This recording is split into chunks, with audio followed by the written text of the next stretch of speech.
Bonjour à tous, c'est Valérie, on est mardi, c'est l'heure du 2 minutes pour comprendre. J'espère que tu vas bien. Je te fais une petite aparté, je sais pas si tu sais, chaque année à la rentrée, je fais toujours un petit flyers avec au dos les dates des vacances scolaires. Regarde un petit peu, comme ça tu les as, tu les mets sur ton frigo et tu penses à moi toute l'année. On va les distribuer dans les villages aux alentours pour être sûr d'en avoir un. Si tu veux, tu me le mets en commentaire. Je te le garde, je te le déposerai à l'occasion en passant dans ton village.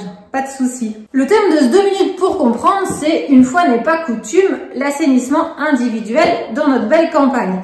Alors tu sais, on en a déjà parlé, qu'on est dans un secteur où il y a quasiment exclusivement de l'assainissement individuel. Tu sais aussi que quand tu achètes, tu dois te mettre aux normes dans l'année qui suit, on en a déjà parlé également.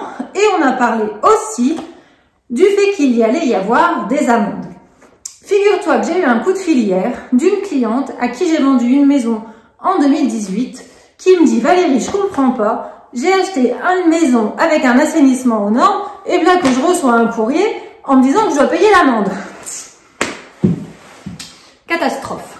Je lui propose de venir ce matin, on regarde un petit peu ses papiers, je me souvenais plus, pour être honnête avec toi, pour savoir si son assainissement, il était effectivement conforme ou pas. Je relis les documents, son assainissement était bien conforme. Par contre, il faut savoir que dans le secteur, c'est le SPANC qui s'occupe des assainissements et que dans le village où ma cliente avait acheté, c'était à l'époque Veolia. Bon. Et en fait, le transfert de données n'a pas forcément été super efficace entre les deux organismes.